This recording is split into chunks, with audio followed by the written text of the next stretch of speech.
So the topic that I'm going to talk about for a few minutes, because I'm going to get us back on schedule, is the impact of interesterified fats on health, looking at chronic or fasting effects, unlike just the postprandial effects, on inflammatory and hemostatic markers and impacts on satiety. So in order to prepare this presentation, I started looking in PubMed, Scopus, looking through the literature, trying to find out what's been done. And when it was all said and done, there were a number of studies that reported on, first of all, I saw nothing on satiety, but a few studies on inflammation and or hemostasis, and depending on how you classify fibrinogen, you can classify it either as an inflammatory marker or part of the hemostasis process. Of the papers I found, two of them were acute feeding, postprandial, and I found two that had some length of feeding, 3 or 4 weeks, that looked at some of these markers, inflammation and hemostasis. And what I'm going to do in the next few minutes is just go over those papers, talk a little bit about the findings for those papers. They're both relatively old. One was 97, the other was 2001. And this paper, Hetmeyer and Jan Lestrada, it's a really nice paper, a well-powered study, 60 healthy individuals. And they used a blend of commonly used edible vegetable oils, compared that same blend after random chemical interesterification. So it was a nice comparison of the native oil and then the randomized oil. Same fatty acids. And the blend that they used was coconut fat, palm oil stearin fraction, and a low trans, partially hydrogenated canola. So they took the blend, part of it they kept as the blend, and then they took the same blend and interesterified it. They fed both fat blends double blind at 2 energy levels, 4 and 8% of energy in margarine. And they also had a parallel design so that at either energy level, the 2 fat blends were consumed crossover for 2 periods, and the intervention was 3 weeks each without any washout period in between. So this is the characterization of the fats, the control fat blend and the interesterified fat blend. Presumably, if you add these totals up, you'll get the same because it's the same fats. And you can see that for the C12 and the C18, the oleic acid, there was a decrease in the amount of the 18-1 and the 12-0 in the SN2 position in the interesterified blend, with a concomitant increase of 14-16 and a slight increase in 18-0 in the SN2 position in the interesterified blend. So it's basically a swap out of 12 and 18-1 for 14, 16, and 18. And it's, I think, really nice that they included this table in the paper so you could really see the composition of the molecular species. And these are the results that they found. They looked at a number of different factors, lipids, enzymes, safety, really looking at safety parameters. This is the data on hemostasis, Pi1, TPA antigen, TPA activity, von Willebrand factor, factor 7A, fibrinogen. None of those was there a statistical effect for the interesterified fat control compared to the control blend. And they separated out the males and the females at each energy level. For the D-dimers, which is a breakdown product of the clot, so as the clot is being resolved, the D-dimers are fractions that are released and can be measured. What they wrote in the paper is that the levels were significantly lower after consumption of the interesterified blend. Lower levels would likely be associated with reduced risk for coronary events. There's a couple papers out there that show that in normal, healthy people, with relatively low levels, increased concentration of D-dimers is associated with increased risk for both fatal and non-fatal coronary events. So the lower levels would be potentially healthier. And that males had lower D-dimer levels than females, which you can see, and I'll read these numbers if you can see, 19 versus 21, males and females at 4%, 10 nanograms per milliliter on 8% energy for males versus 24 for females. So it's fairly clear that the males are lower than the females. What I have a little difficulty seeing is where they were able to find this statistical comparison that there was a significant decrease after consumption of interesterified blend. If you look through these numbers, these are the standard deviations. They're relatively high. And some of the differences, just looking at energy level by gender, this is 21 plus or minus 10 versus 21 plus or minus 10. That doesn't seem like it would be significantly different. 8 energy percent for males, 10 plus or minus 5 versus 9 plus or minus 4. That doesn't seem like it would be statistically significant. Now, they also describe in the paper that the D-dimers were log transformed, so maybe these are back transformed data, but then the standard deviations probably shouldn't be reported because they're not going to be normally distributed. So they make this statement in the results section, but it's without any clarification, asterisks or subscripts or something. It's kind of hard to see where that is coming from. And I suspect it has to do with some of the transformations and back transformations. Maybe in the log transformed data set, it's clearer. They also, in the discussion, say that these changes are fairly minor, and given that none of the other parameters associated with hemostasis, coagulation changed, it's probably not a very significant effect.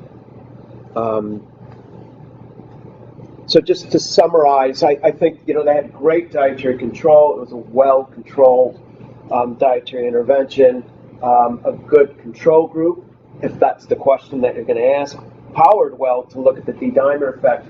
The other thing that they did in the paper was that there's a table where they show basically the power for each of the outcomes that they were interested in. But again, the statistics aren't really clear on the D-dimer conclusion.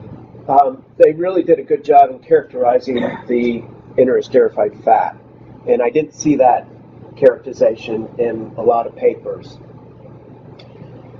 In the form that they used, it was the same fat blends, and the question they asked is, if we take this blend and we interesterify it, is there a physiological difference? Their conclusion is that the differences were minor, and probably because of the design of the study, you might be able to conclude that any of these minor differences were likely due to the triglyceride structure. So that was one paper that I found. Another paper I found was a small study, 13 individuals, healthy males, a randomized crossover intervention. The paper was really, I think, focused to look at palm and stearate, and in order to achieve higher levels of the palm and stearate in the diets, this was work that seemed to be funded by the Australian Meat Board. They used interesterified fats. 2 experimental diets, they fed for 4 weeks, relatively long washout between the 2 dietary periods, 7 weeks. And the diets had a total of 30% of energy as fat. About 2/3 of it was the treatment fats, and those were providing 6.6% of energy as stearic acid, which was the diet S, or 7.8% of energy as the palmitic acid, diet P. And these 2 diets, the stearic acid diet and the palmitic diet, basically they use 2 different margarines, a baking margarine and a spreading margarine. So for the stearic acid diet, they For the baking margarine, it was produced by Interesterified a blend of 35% fully hydrogenated canola and 65% high oleic acid sunflower seed oil. And for the spread margarine, it was a blend of Interesterified 30% fully hydrogenated canola and 70% high oleic sunflower seed oil. The palm diet, again, they use the baking and a spreading margarine. The baking margarine was produced by Interesterified a blend of 55% palm stearin, 20% palmolive, 25% high oleic acid sunflower.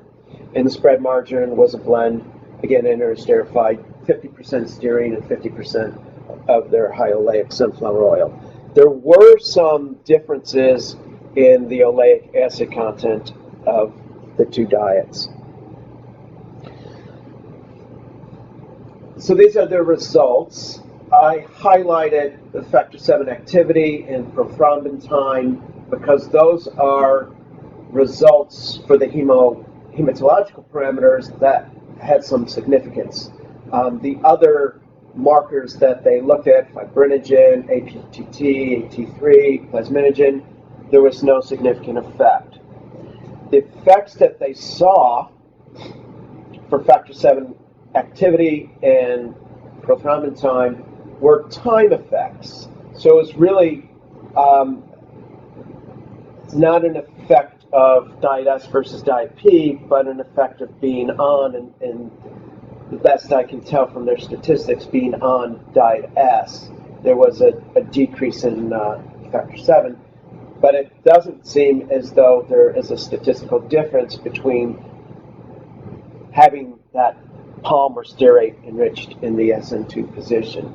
I don't see from their paper that they did a direct comparison of what happened at the end of the intervention at day 28 on the two diets. It seems like they analyzed it a little bit more like a parallel arm study, even though it was a crossover study. So this was a small study, free living. The positional structure of the fats was not provided in the paper, so that's a bit of a limitation. And both fats were Interesterified. The effects seem to be related to diet, not to time on the diet, not to treatment.